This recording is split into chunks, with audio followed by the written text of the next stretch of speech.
Firman yang meneguhkan tentang mujizat kesembuhan. Saudara, kalau saat ini saudara sedang mengalami sakit penyakit, maka biarlah ayat-ayat firman Tuhan ini meneguhkan hati dan kehidupan saudara. Ada 7 ayat yang akan kita renungkan tentang mujizat kesembuhan.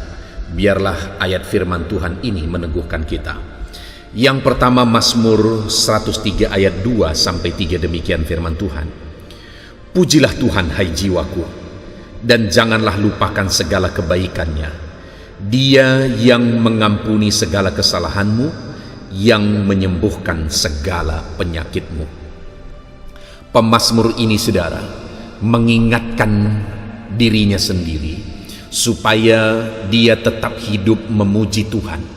Dia tetap hidup memuliakan Tuhan, karena Tuhan itu adalah Tuhan yang telah menyembuhkan dia. Saat ini apapun yang menjadi penyakit saudara, kalau pemazmur ini disembuhkan, maka saudara juga akan disembuhkan. Muliakanlah Tuhan dalam hidup saudara. Kalaupun mungkin saat ini penyakitmu masih ada dalam tubuhmu, pujilah Tuhan, muliakanlah Dia. Sama seperti pemazmur ini, ingatkan, dorong, motivasi hatimu, motivasi jiwamu untuk memuji Tuhan, memuliakan Tuhan. Apapun kondisi saudara, sekalipun tubuhmu dalam kondisi lemah, muliakanlah Tuhan. Dia Allah yang bekerja mengerjakan mujizat kesembuhan. Biarlah saat ini hati saudara terangkat untuk memuji, menyembah Tuhan, memuliakan Tuhan, dan biarlah kuasa kesembuhannya bekerja dalam hidup saudara. Ayat kedua adalah Yeremia pasal 33 ayat 6. Demikian firman Tuhan. Sesungguhnya aku akan mendatangkan kepada mereka kesehatan dan kesembuhan, dan aku akan menyembuhkan mereka dan akan menyingkapkan kepada mereka kesejahteraan dan keamanan yang berlimpah-limpah. Saudara, lihat bagaimana luar biasanya kerinduan dan janji-janji Tuhan kepada umat-umatnya. Dia awali ayat ini dengan kata sesungguhnya.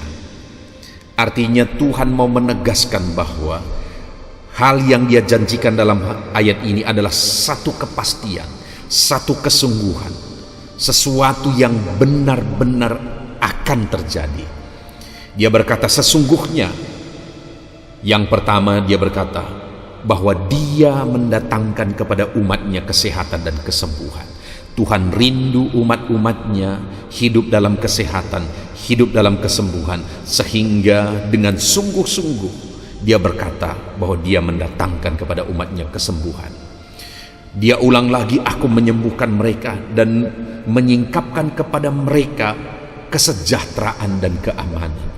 Bukan hanya kesembuhan, kesehatan, tetapi Tuhan juga berkata bahwa Dia mau umat-umatnya hidup dalam kesejahteraan dan keamanan.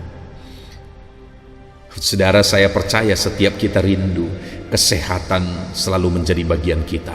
Biarlah saat ini Tuhan mengerjakan kesembuhan bagi saudara, karena sekali lagi dengan sungguh-sungguh, dengan serius Allah berkata bahwa sesungguhnya aku akan mendatangkan kepada mereka, maksudnya kepada umat-umatnya termasuk saya dan saudara, kesehatan dan kesembuhan, bahkan kesejahteraan dan keamanan.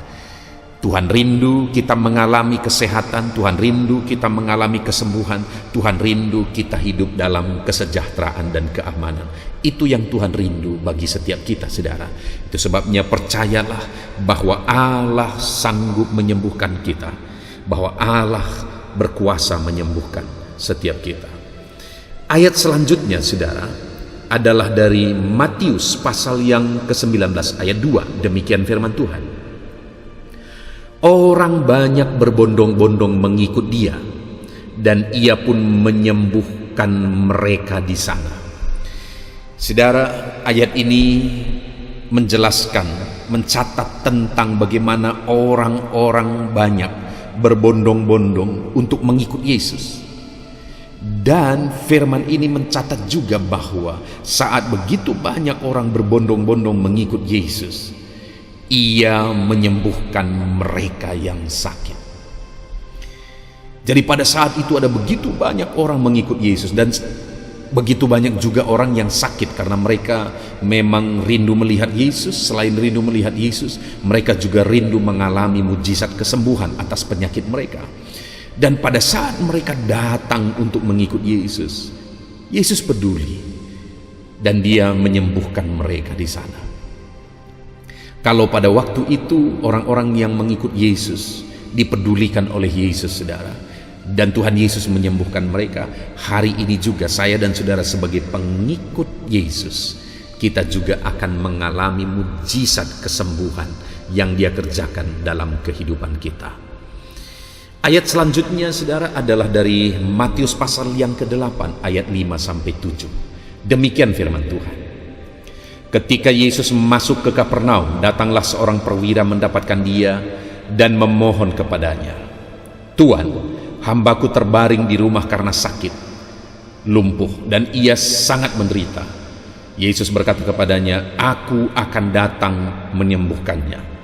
Saudara, di sini ada seorang perwira di Kapernaum, dan dia punya hamba di rumah, dan hamba itu mengalami sakit lumpuh dan sangat menderita.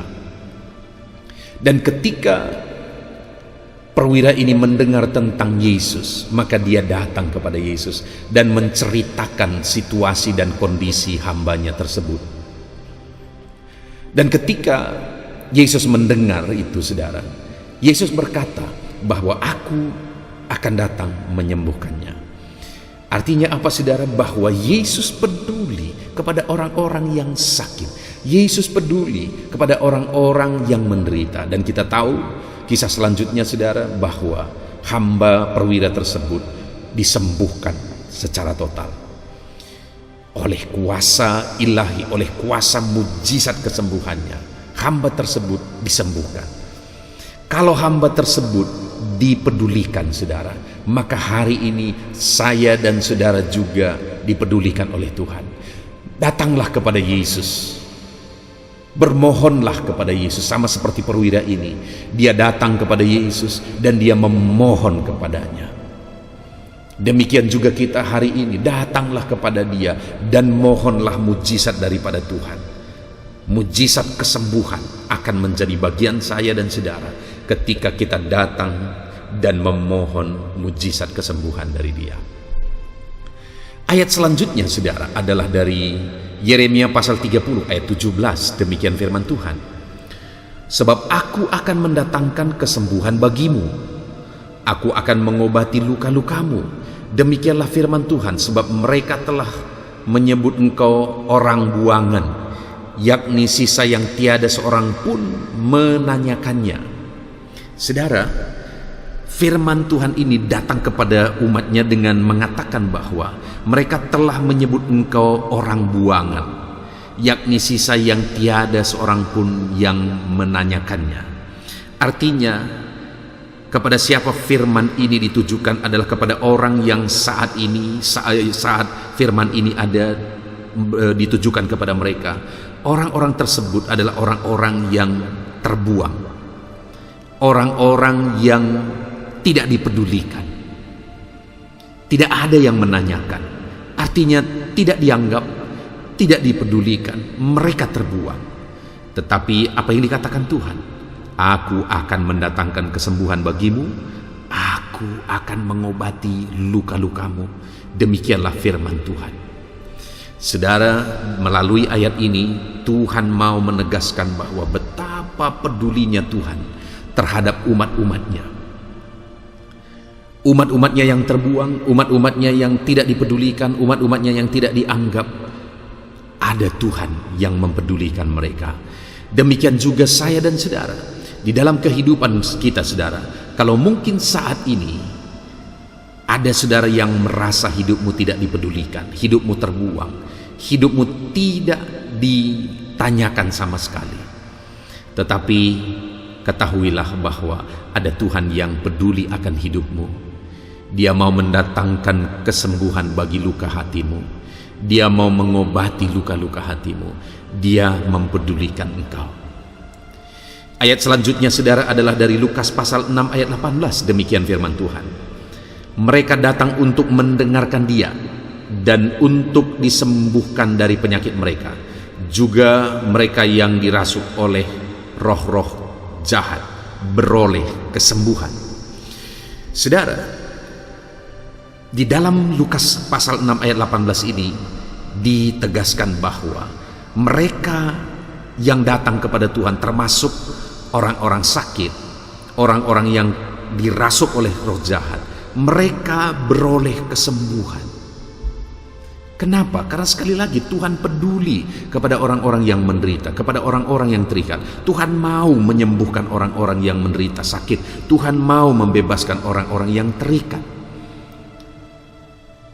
Yang menjadi masalahnya adalah apakah orang yang sakit tersebut, orang yang terikat tersebut datang dengan sepenuh hati kepada Yesus. Di sini dikatakan mereka datang untuk mendengarkan Dia. Saudara, mereka sakit, tetapi mereka datang kepada Yesus. Sekalipun mereka rindu kesembuhan, tetapi mereka datang kepada Yesus untuk mendengar pengajaran-pengajarannya. Dan saat mereka mendengar pengajarannya, Tuhan menyembuhkan mereka karena mereka juga rindu untuk disembuhkan. Demikian juga hari ini saudara. Kalau saudara rindu kesembuhan, jangan hanya cari kesembuhan, tapi belajarlah kepada Yesus sang pemberi kesembuhan itu. Renungkan firman-Nya, hauslah akan firman-Nya. Ayat terakhir saudara adalah dari Kisah Para Rasul pasal 3 ayat 16. Demikian firman Tuhan. Dan karena kepercayaan dalam nama Yesus, maka nama itu telah menguatkan orang yang kamu lihat dan kamu kenal ini. Dan kepercayaan itu telah memberi kesembuhan kepada orang ini di depan kamu semua. Saudara, di dalam konteks ini firman Allah menegaskan bahwa apa yang menjadi alasan terjadinya kesembuhan, mujizat kesembuhan, di sini dikatakan karena kepercayaan dalam nama Yesus. Nama itu nama yang berkuasa. Nama itu menguatkan orang yang sakit. Itu sebabnya saat ini saudara, biarlah setiap kita juga percaya akan kuasa nama Yesus. Kalau saat ini saudara sedang sakit, imani bahwa nama Yesus adalah nama yang berkuasa. Percaya bahwa nama itu sanggup menyembuhkan setiap saudara. Puji Tuhan saudara, kita sungguh bersyukur buat firman Tuhan yang telah kita renungkan. Ada 7 ayat firman Tuhan yang telah kita renungkan bersama. Bagaimana supaya kita mengalami mujizat kesembuhan dalam kehidupan kita. Biarlah kita tetap merenungkan firman Tuhan ini dan berpegang kepada firman Tuhan. Dan biarlah setiap saudara mengalami kesembuhan yang dikerjakan oleh Tuhan. Kita bersyukur buat firman Tuhan ini. Tuhan kiranya memberkati setiap kita. Puji Tuhan, Tuhan memberkati.